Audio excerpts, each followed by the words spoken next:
By the Grace of Lady Vader. Chapter 4. Han wasn't exactly command staff. Hell, he wasn't exactly, technically, in the Alliance. But no one had ordered him out of a meeting so far, or, for that matter, looked surprised to see him at one. So he followed Leia out of the infirmary when the announcement came, glad for the chance to go. Chewie tagged along at his side, the only sane creature in this whole place. What kind of game was she playing? Luke? After all this time, he was supposed to believe. Didn't matter. Any idiot could see she hadn't been much enjoying that little lip lock. To Han's great surprise, Luke didn't look like he much liked it either. He was only a few steps behind her by the time they got to the command center. Whatever game she was playing was done. Here, she was in command, and everyone knew it. Riken looked up from a console screen when they came in. The general's face was tired. Must have been up all night. After that little stunt of mine, Han figured, and he looked like he could use a year's leave. "Princess," he said, "we have a visitor." Leia's mouth tightened even more than usual, and she crossed the room in 4 irritated steps. Han followed and looked over her shoulder at the blinking green light on the console. Riken pointed to it as if they couldn't see it. "We've picked up something outside the base in Zone 12, moving east. It's metal." Han didn't think Leia's face could get more despondent, but she must have been entertaining some hope of a quiet day, because her eyes suddenly grew even more sunken, her cheeks ashier. Then couldn't be one of those creatures that attack Luke. "It could be a speeder," Han tried, hoping to ease her mind. "One of ours." The communications officer looked at him like he was crazy. Of course, he just questioned her ability to do her job. "No, wait. There's something very weak coming through." Leia crooked a finger at 3PO, and he obediently clattered over to the comm station and listened to the faint string of beeps. After about 15 seconds, he looked up. "I am fluent in over 6 million forms of communication." Han bit his lip. It wasn't time to quip that 3PO needed a new opener. "This signal is not used by the Alliance. It could be an Imperial code." "Could be?" Han shook his head. "It isn't friendly, whatever it is. Come on, Chewie, let's check it out." Riken nodded, and, as Han and Chewie headed out, gave a vague command to a few guards to follow them. The trip wasn't long. Whatever it was traveling fast. It had a scent. It was out of Zone 12 and had crossed into Zone 4, just east of the base, when Han and Chewie caught up with it. There was no mistaking Imperial technology, Han thought as his heart sank, even with a droid he'd never seen before. It had one possible purpose, and it was built to fulfill it efficiently. 4 legs that it might have been some use on the floor of a cave down like tentacles as it hovered over the snow. But everything else was in action. Sensors spun, transmitters buzzed, and antenna was trembling. Something was beeping with a regularity that was maddening. But it was sensitive. Chewie stood slowly, trying not to catch his attention, but it saw him immediately and fired a deadly volley. Chewie dove for cover. Han decided that it was time to disable this thing's sensors. He took advantage of the momentary distraction of Chewie's predicament and fired quickly. No one, sentient or not, outdrew Han Solo. This thing was no exception. His blast hit squarely at the base of the antenna, and he had time to think, "That'll do it," before the whole machine began to tremble and spark. Then it blew itself into pieces. Just great. Han put his blaster back and stared at this pile of scrap metal with more than a little frustration. Imperial technology. Better to self-destruct than compromise the mission. The same thing they expected out of their army. Chewie barked a question and Han shrugged. He got out his comlink and signaled the base. Nothing about this was going to make Leia happy. "Afraid there's not much left," he said without preliminaries. There was a pause. He could almost see her there, closing her eyes slowly, then opening them again. "What was it?" she said after a moment. "Droid of some kind." Han tried to find a way to word this so it wouldn't sound like he was trying to wriggle out of responsibility for its destruction. Couldn't, and just spit it out. "I didn't hit it that hard. It must have had a self-destruct." To Han's surprise, Leia didn't sound like she was ready to rip his head off. Her voice simply sounded like she was putting the pieces together to form the puzzle she'd known the solution to before she sent them out. An Imperial probe droid. Han agreed. It's a good bet the Empire knows we're here. We'd better start the evacuation, Riken said. Leia looked at him dully. Evacuate? Retreat? Surrender? To her horror, there was a part of her that just gave a sigh of relief at this last. Yes, surrender. Give in and let it be. Nothing more you can do. You've lost. It's over. She wondered briefly if that was her mother's voice, then shut the thought away. Evacuation wasn't surrender. It was the only way to avoid surrender. And Han was right. If it was a probe droid, it probably had a good idea of where they were since it was in orbit. It would have only come this close for confirmation. The Empire was undoubtedly already on its way. Do it, General, she said. I'll get the rendezvous point set up. Piet handed Admiral Ozzel the third maintenance report. He had been ordered to do that shift. The man's pettiness was amusing to Piet. Ozzel wasn't pleased that Vader hadn't taken his advice about Hoth, and was making his subordinate pay through a series of mundane and useless tasks. Eventually, Piet thought he might say something, and they could get past this nonsense. He hoped so. Ozzel barely glanced at the report before handing it back to Piet. That's fine, Captain. Perhaps you could do a weapons check. Sir? Yes, I know how you... I'm sure you know how the rebels are on Hoth, Captain. But I want to be certain we are fully prepared for battle, if and when we find them. Piet knew that it would probably be best just to turn away, but found himself saying, I was simply carrying out my orders to report any unusual findings from the probe, sir. And even though there are hundreds of systems left to search, we are now decided on Hoth. Ozzel gave him a barely concealed smirk. I hope you are prepared for the consequences when Vader realizes he was sent on a fool's errand. Piet couldn't help but stare at that thought. He knew he had followed proper procedure, and that he was right to report his findings. But there was always the chance that the rebels wouldn't be there, and it was unlikely that Lord Vader would particularly be understanding about it. But he wasn't about to admit that Ozzel had gotten to him, though he knew he was starting to tread a thin line in his demeanor toward his superior officer. Have you been given any reason to believe that they aren't on Hoth, sir? Indeed, Admiral. Piet and Ozzel whirled around, their argument instantly forgotten. Lady Vader stood before them. Piet was surprised to see her on the bridge.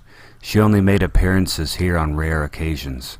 Her presence was most often felt in the less official parts of the ship, in the lounge, in the mess halls, places where she could interact with the officers away from Vader's command. It was awkward at times, since no one knew exactly how to address her. Was she their superior? Could she give them orders?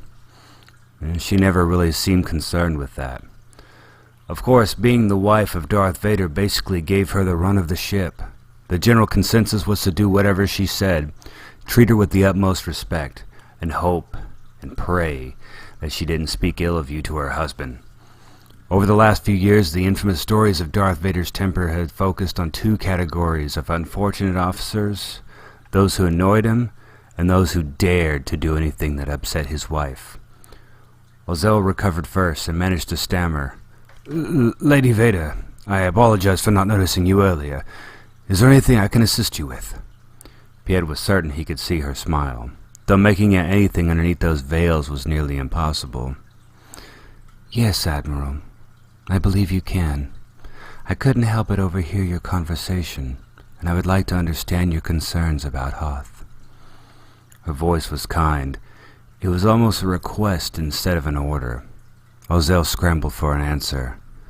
My lady, I was simply relaying the fact that our droids have not yet finished their extensive search. We may yet find something else. She nodded. A sensible concern. She turned to Piet. Yet you are more certain that they are there? Piet swallowed hard. I believe our findings are indicative of a military base, and Hoth is a remote system, which make it more appealing to the Alliance. Again, he thought he caught the shadow of a smile. He hoped he wasn't staring too hard, unlike Vader, who didn't even want people to imagine there was anything under his mask. Lady Vader seemed to invite curiosity, seemed to want to draw people in. Finally, she said, "Captain, I appreciate your efforts." Piet nodded. "And Admiral, your caution is reasonable, but we must be prepared to act when an opportunity presents itself. It is critical that we find the rebels and reach them before they move on to another location." After a short pause, she added, "It would be most unfortunate if we were to lose them because the correct information was withheld or not listened to." Her voice was hardening slightly, leaving an implication hanging in the sentence's wake that made both men cringe. "Do you understand, Admiral?" "Yes, my lady," Ozell replied. A moment of strained silence followed. "Do you require anything else?" "No," she said, and a warm personality came through again. "I simply came up here to observe the going-ons, and perhaps see how our officers are holding up. Idle curiosity." Both men bowed slightly as she turned to walk away. She soon had an ensign explaining something to her about the sensors, while the rest of the bridge watched anxiously, also hoping for a chance to show off. Ozell turned to Piet, and the two stared at one another without saying a word. Neither could tell what Lady Vader had thought of their conversation, or what would get back to Darth Vader. It was strange to fear such heavy retribution from a woman so kind. It was a powerful combination. No wonder she was held with such a high position in the Empire. Finally, Ozell dismissed him. Piet spent his time off shift reading every report that came from Hoth. Hoth, Echo Base. Barely controlled, excited scurrying seemed to be the activity of choice at the small linked connection of snow-coated caverns and tunnels that served as the central hiding place of the Rebel Alliance. Parka-clad humans and non-humans alike, as well as various models of droids, hurrying about, performing last-minute repairs on starfighters, troop transports, preparing weapons emplacements, holding up anything in the base that wasn't bolted down into the nearest ship large enough. Much scurrying indeed. It did not bother to look closer and observe the expressions on those running about. One might have thought the excitement to be just that.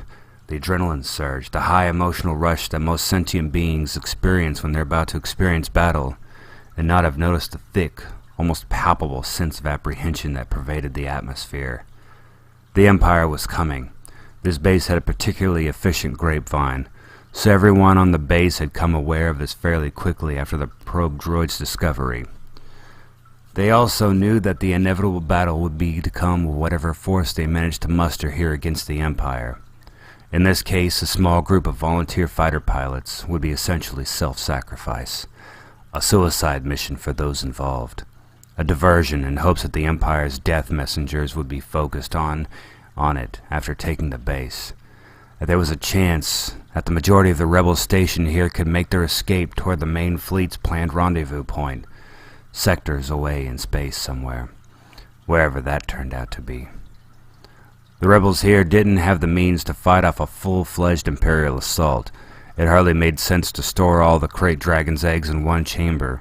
Only part of the Alliance's forces were stationed here, so they were going to have to do what they'd done 3 years earlier when the base on Yavin had been discovered.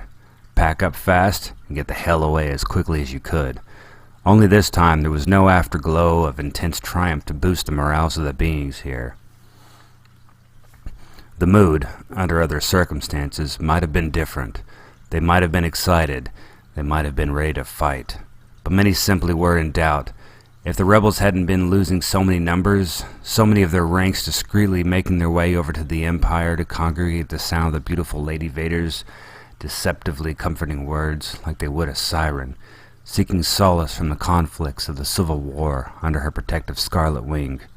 If their own leaders had not been so distracted, even the princess herself, once a stalwart figure of stability, the mouth that once spilled forth that became a rallying point for so many oppressed beings alike, was now barely speaking at all. And when it did, it was like a bitter tonic, daring people to face it, and stay or go. And many went. Even now many wanted to leave, and would have, if it were not for the imminent conflict.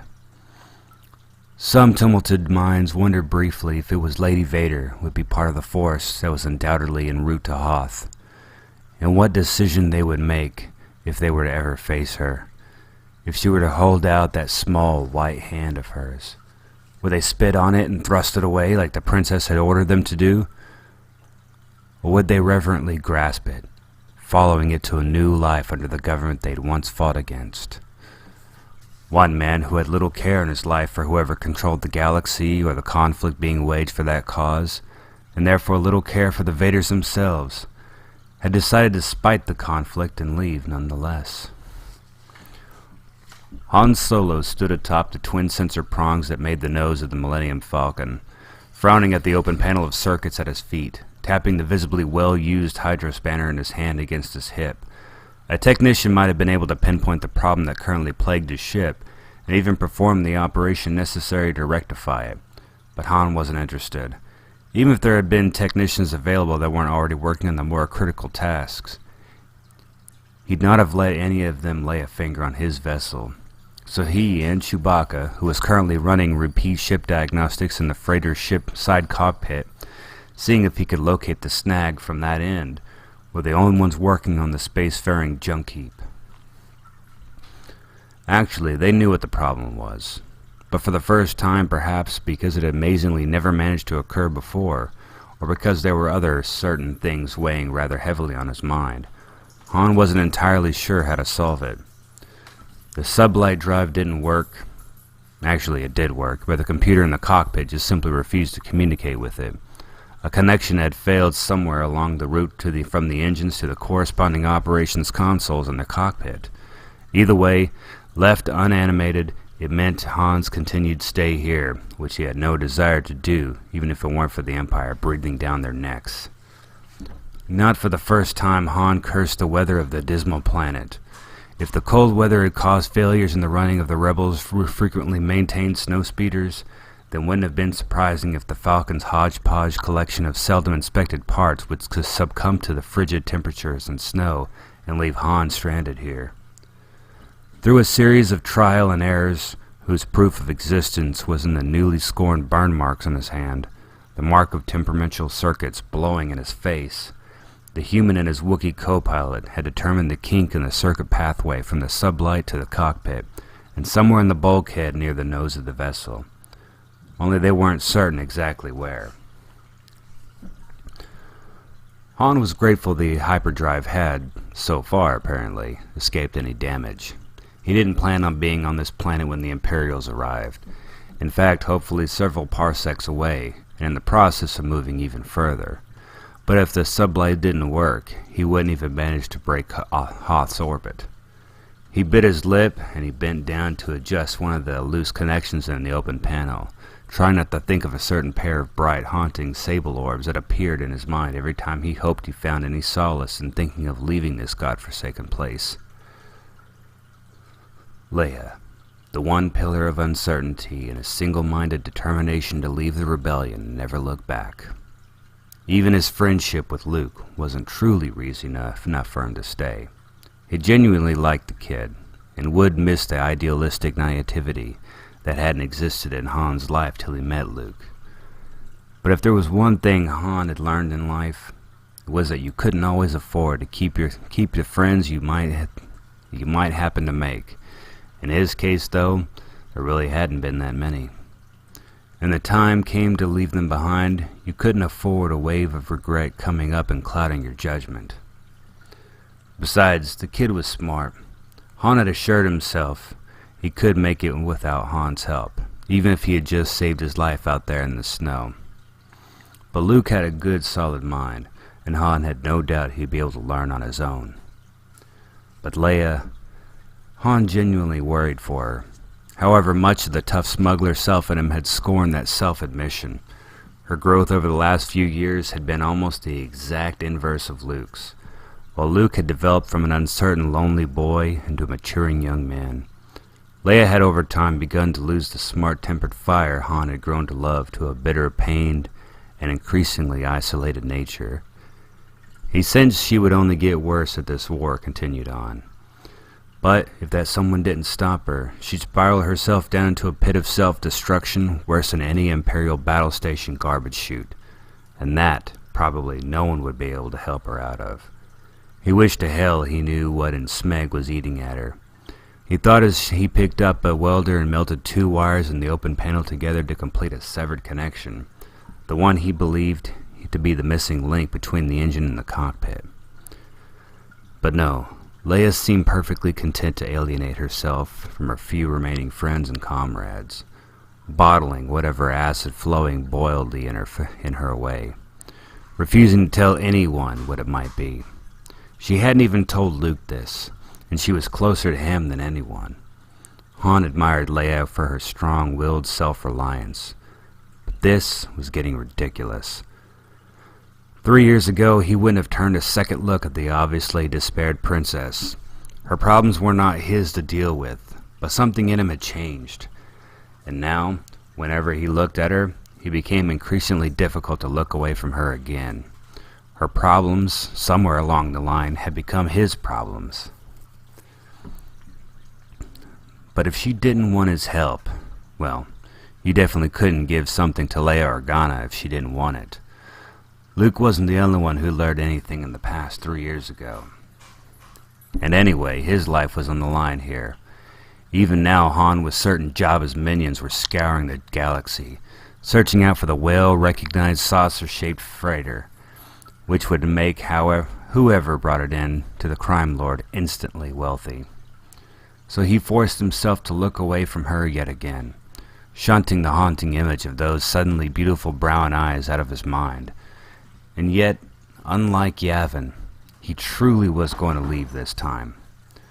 Han finished his welding job and flipped the panel shut. He gestured to Chewbacca to turn the lever to feed power into the new circuit. "All right, that should do it," he shouted. "Try it." He leaned forward and leapt straight back as the top of the panel exploded in a flurry of bright blue sparks that suddenly leapt upright, burning Han's face and jacket and adding to the burns already on his hands. Han let loose a string of Corellian swear words under his breath, futilely trying to wave the sparks away. "Turn it off!" he shouted frantically to Chewbacca, and moved his furry paws in a flurry to comply. But the sparks continued to fly and make things better. And to make things better, the hangar's fire alarm had started to go off. A punctuated shriek drawing attention from everyone in the vicinity. "Turn it off!" Han yelled again. The sparks continued and Han's face grew redder, not just from the sparks. That was the last time, he decided firmly, that he would allow himself to get distracted by thoughts of stubborn princesses, of all things, when his freedom and life lay on the line. This definitely was not his day. Next time, he would be the one in the cockpit, and would leave the welding to Chewie. Luke shook out his blonde hair and zipped up the orange pilot suit, casting a final look around the infirmary that had been his home for the last several days. He wouldn't miss it, he thought, as he hurriedly zipped up the heavily insulated and garishly bright orange pilot suit. In a little while, not long after he left this place, he'd be flying with Rogue Squadron in the upcoming battle. This time, as their leader, he felt a sense of excitement course through him as he thought of piloting again after being snowbound and grounded for so long. Judging from the incredulous looks from other rebels in the briefing room, as he unhesitatingly volunteered to be one of those few that would see battle, he was probably one of the very few on base that actually looked forward to any of the impending conflict. But what he'd told Leia in the infirmary still held true. He'd spent too much time sitting on his duff at the base as it was, and now he had a chance to actually be useful to the rebellion again. Luke knew he was a good pilot, probably the best the Alliance had. He may as well put those skills to use for a greater good than simply preserving his own life. The bulky 2-1B droid, his only companion in the room, watched with blinking optical lights as his only patient prepared for his quick departure.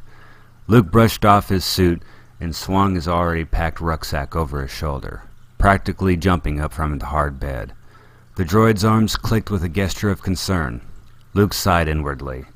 It seemed everyone here, even the droids now, had been becoming much of the overworked worrywart of 3PO lately, which is soon voiced to the young human.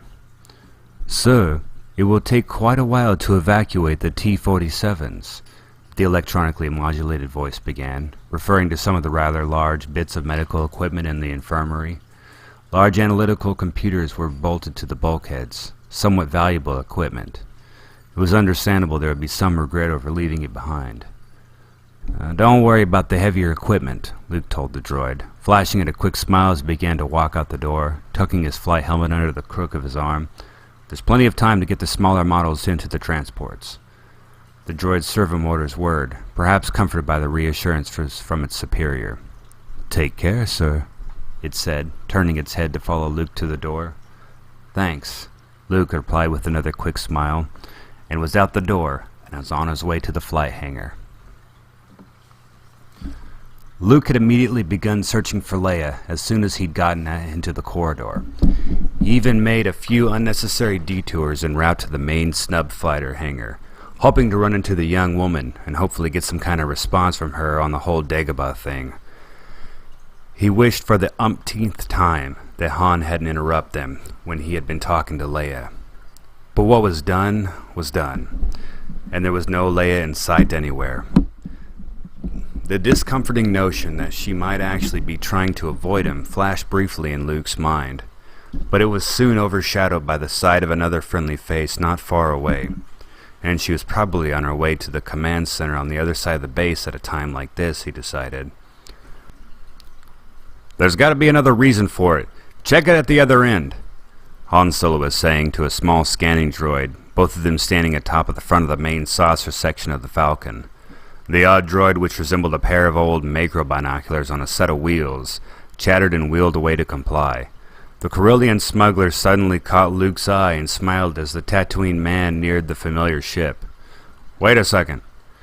He gestured to the droid, half sliding, half jumping down off the top of the ship to meet Luke, who now stood just under the ship. There was a little sign that Han had ever been trying to repair the ship, only a couple of still open hatches on its nose. Luke had heard the fire alarms from the infirmary, and had known it was Han's actions that set it off. It occurred to Luke just then that he realized this could be the last time he might ever speak to Han Solo. His blue eyes flicked around, taking in the details of the ship. Chewbacca not far away from him, and his friend standing in front of him. It seemed only a week ago that he first walked into Mos Eisley Cantina with Ben Kenobi and encountered the gruff, standoffish smuggler. And now Han was leaving, and Luke was going off into battle, to quite possibly even die. Luke felt Leia's absence even more keenly at not having said goodbye to her. They had been through more together already than most people needed to see in their lifetimes. 3 years really was a short time, he thought, as a massive fur suddenly surrounded him in a rib-crushing hug. "Ease off a little, would you, Chewie?" Han's voice came down. "I've saved this kid's life enough already." The Wookiee let out a distinctly amused grumbling, settling to simply ruffle the Tatooine man's slightly shaggy blonde mop instead. "I'll miss you too, pal," Luke said genuinely to Chewie, returning the ruffling gesture, at least as much as he could, considering he was barely tall enough to reach the Wookiee's head. "How you feeling, kid?" Han asked, a flicker of regret in his gaze betraying the otherwise conversational tone. Luke gave a wan smile. "I'm fine." It was as if everything they would have said to each other had already been said.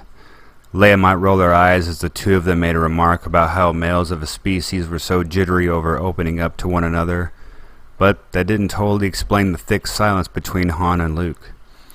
There just wasn't simply a way to resolve 3 years' worth of memories and emotions in an encounter that only lasted a few seconds. It wasn't like Luke's incredulous, surly reaction of 3 years prior. He'd grown since then. He'd come to know the idea that Han wasn't always going to be around, that one way or another he'd wind up leaving, but somehow some part of him had turned out to be what happened at Yavin as a sign of hope, that if Han did leave, he'd always return, charging in with the sun at his back to save his friends. And maybe he would, but he wouldn't be the presence of his friend's life that he had once thought. Luke hadn't noticed up till this point how much he had actually looked up to Han, admired his independence and carefree nature. The one-time smuggler had taught Luke any number of invaluable lessons, but the time for teaching was over, obviously, and graduation was coming sooner than Luke had hoped. "You're crazy for wanting to fly out there against that invasion force, Junior," Han told him pointedly. "But then, wouldn't be the first time you got into trouble." "I learned from the best."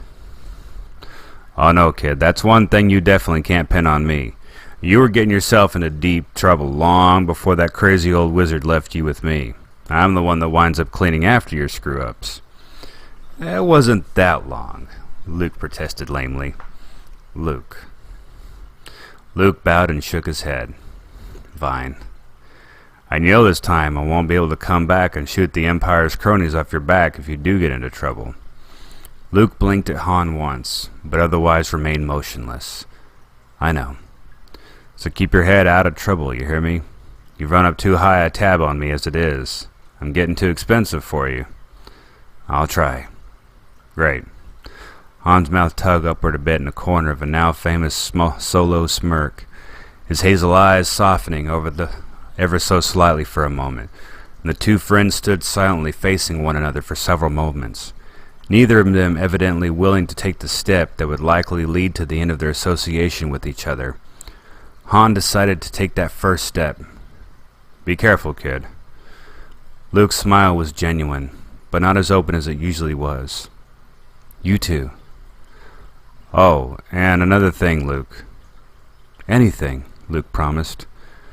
"When you make it back to the fleet," Han said. Luke was grateful he hadn't said if. And the smuggler's eyes certainly turned to fix off in a far distant point, as if perhaps he was looking for someone who wasn't there, then focusing back on Luke, as if he were content that that certain someone wasn't there to hear him. His voice became soft, almost conspiratorial. "Promise me you'll stay," he cut off suddenly, as if maybe he has changed his mind about something, and smiled enigmatically. "Promise me you'll keep an eye on her warship for me." Luke briefly questioned himself why on Hoth Han would be asking him that. Why couldn't he say goodbye to Leia himself? And then it hit him. Leaving him feeling only slightly foolish, he knew Han was probably fond of Leia beyond the visible surface course of their love-hate relationship. He hadn't seen how they acted when they talked to one another. The exchanged glances between them when they thought no one else was looking. Who were they fooling anyway? But Luke had usually succeeded in putting it out of his mind. His crush on Leia, however deep the feelings behind it ran, was definitely not justification enough for turning his best friend into an unneeded rival, inside his mind or not. "Of course," Luke said. "You have my word, Han." All three of them were going to be separated during the battle, Han going off to wherever he was going to, Leia in the command center, and Luke going off into battle. Perhaps separated for the last time ever, but Luke didn't dwell on that. He briefly thought back to the time he destroyed the Death Star, how the three of them, even only newfound friends, had paraded through the base together, their arms linked the whole time. Were he alone, he might have considered shedding a tear or two, but he wasn't about to do that now. Maybe Leia was right about the closed-up emotional tendencies of males after all. He resolved that he would survive this. He would manage to get himself and Leia to Dagobah somehow, even if he had to wait to be reunited with her until he arrived at the rendezvous point. But he would, he swore to himself. Han just nodded at Luke and clasped him briefly on the shoulder. Silence reigned between them for a few more long moments, and it felt as if the tension were building up to burst. Luke deflated the bubble by giving one last half-smile to his friend, and then turning away, not daring to look back. General Carlos Regan saw the waving hand of the sensor tech from across the command center. His lips tightened almost invisibly as he made his way over to the young man who was staring wide-eyed at the small grid-style tactical layout of the star system. Hoth was a deceptively peaceful-looking sphere of blue in the center of the grid, and not far away, the group of red dots coming in just on the other side of the asteroid belt. "Sir," the tech said, looking up slowly at Riken, pointing with a stylus to the red dots. "We've got a fleet of Star Destroyers coming out of hyperspace in Sector 4. Several others in the room looked up to be vaguely concealed alarm. Most had been preparing for this moment for some time. Riken could understand the feeling, though, even if he wouldn't be able to allow himself to be prone to it as well. "Reroute all power to the energy grid," he ordered a lieutenant standing not far behind him. The officer moved to comply. The muscles in his jaw clenched a bit as he sank into thought for a moment. "We've got to hold them off until all of our transports are safely away," he said, almost to himself, then moving his blue-gray gaze back to the officer next to him, issuing the obvious and expected mandate of action. "Prepare for ground assault." The Empire was here, he thought as scurrying around him once more, as he signaled through the comm system for Princess Leia to report to the command center immediately. Now, it was only a matter of time before people began to die.